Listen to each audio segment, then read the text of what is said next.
Perivascular exchange between the cerebrospinal fluid and brain interstitial compartments.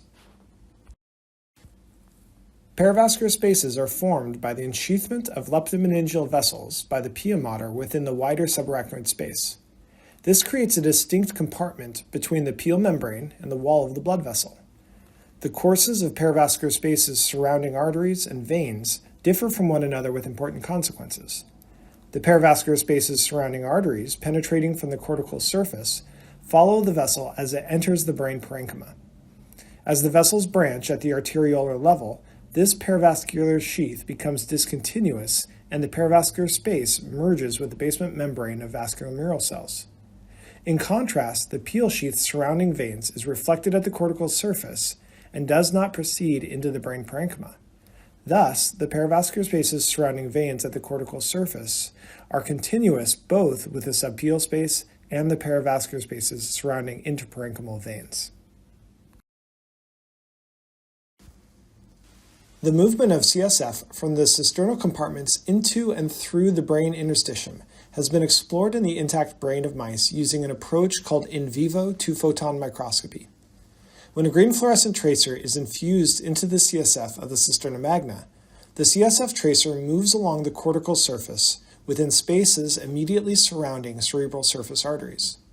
In these images, the blood is labeled in red, and it is clear that the CSF tracer is moving rapidly through the perivascular spaces surrounding the surface arterial network. When the CSF tracer is imaged below the cortical surface, it becomes apparent that CSF moves into the brain along perivascular spaces surrounding penetrating arteries, indicated here with arrows, as they dive into the brain parenchyma. From here, green CSF tracer moves readily into the surrounding interstitial spaces. The magnitude and rate of this perivascular movement of CSF into and through the brain interstitium is evident when in vivo two-photon microscopy is employed to conduct time-lapse imaging.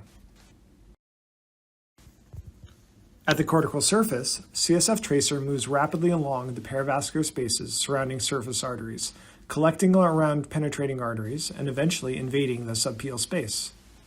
Below the cortical surface, tracer first enters the parenchyma along perivascular spaces surrounding penetrating arteries, then spreading outward into the surrounding interstitium.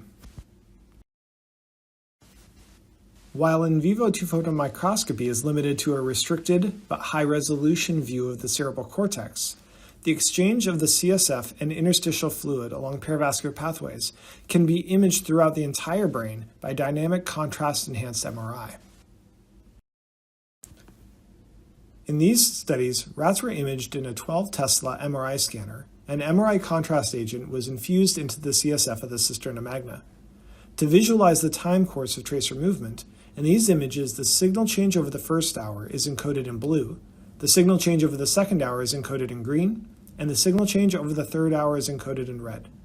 This dynamic imaging shows that the CSF-borne contrast agent moves rapidly through the cisternal network, entering the brain along arterial routes such as the anterior cerebral artery visible in the sagittal plane, or the choroidal arteries visible in the coronal plane.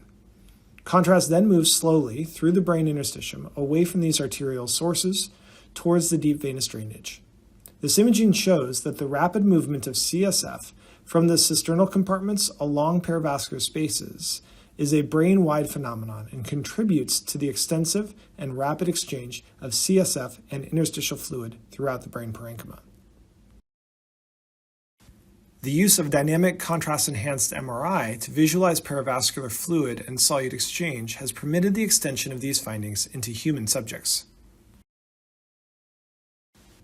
In a recent series of studies, Ringstad, Eid, and colleagues demonstrate that in reference subjects imaged serially following intrathecal administration of gadobuterol, CSF-borne contrast moves rapidly into the cisternal compartments at the base of the brain, enters the brain along perivascular spaces surrounding arteries, which is indicated by arrows at right, and results in global enhancement throughout the gray and white matter 24 hours following contrast injection.